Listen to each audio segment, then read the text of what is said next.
नमस्कार। आज हम एक बहुत ही अनोखी जगह की बात करने वाले हैं।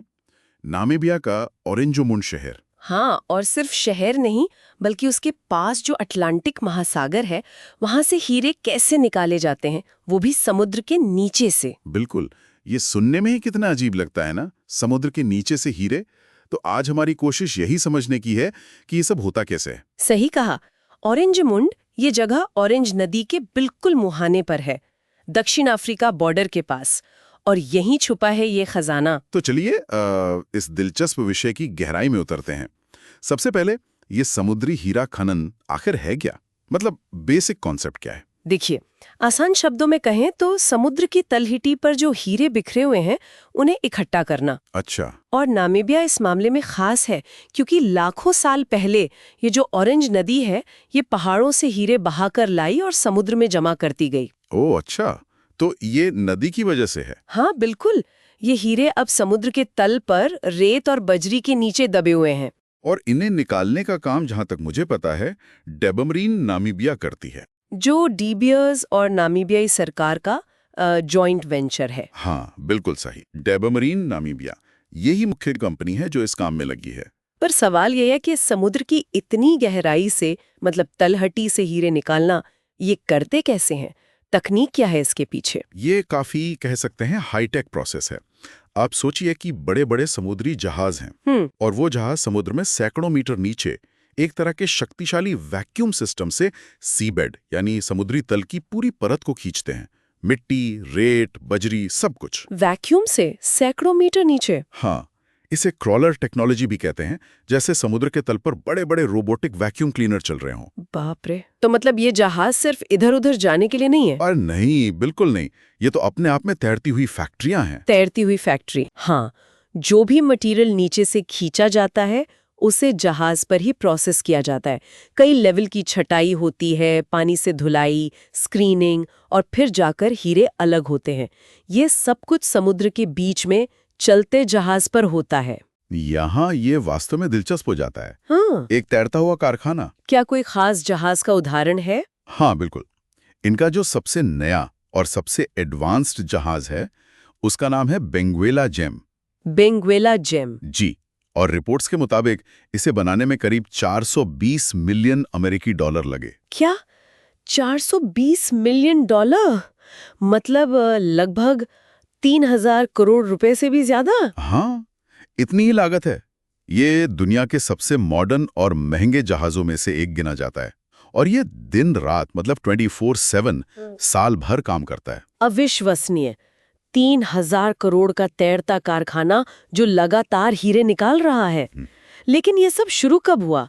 मतलब ये टेक्नोलॉजी तो हमेशा से नहीं होगी? नहीं नहीं, बिल्कुल नहीं। इसकी कहानी भी दिलचस्प है। शुरुआत हुई थी 1908 में। अच्छा, तब जर्मन कॉलोनी थी ये जगह। हाँ। और तब पहली बार हीरे जमीन पर मिले थे, रेगिस्तानी तट पर। जमीन पर? हाँ, तो कई दशकों तक तो जमीन पर ही खुदाई चलती रही।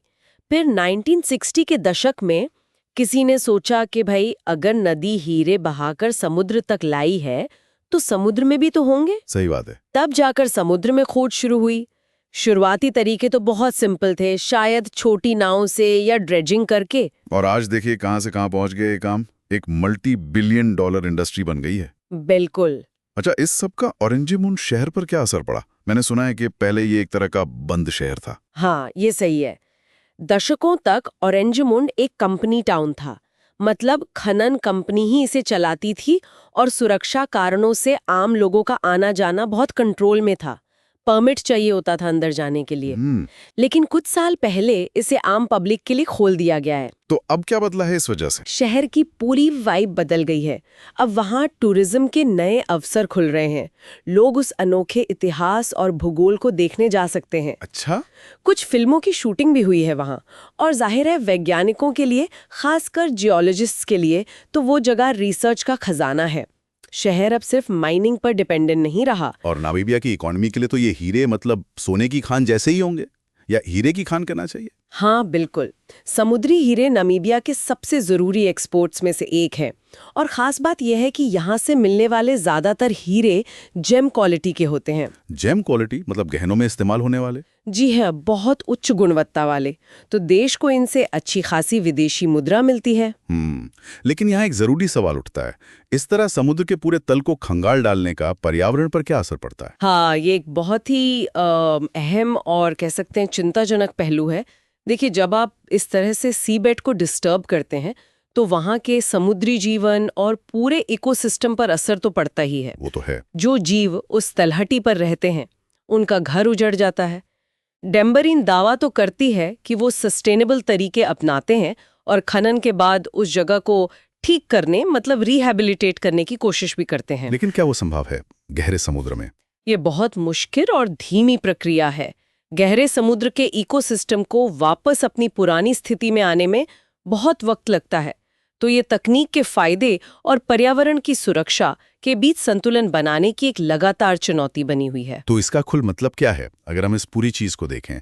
ऑरेंजमुंड, ये अनोखा समुद्री खनन, ये जबरदस्त टेक्नोलॉजी, आर्थिक भूमिका, इतिहास, शहर का बदलना, ये सब मिलकर क्या तस्वीर बनाती हैं? मेरे ख्याल से ये दिखाता है कि इंसान संसाधन पाने के लिए क्या कुछ करने को तैयार है और सक्षम भी है।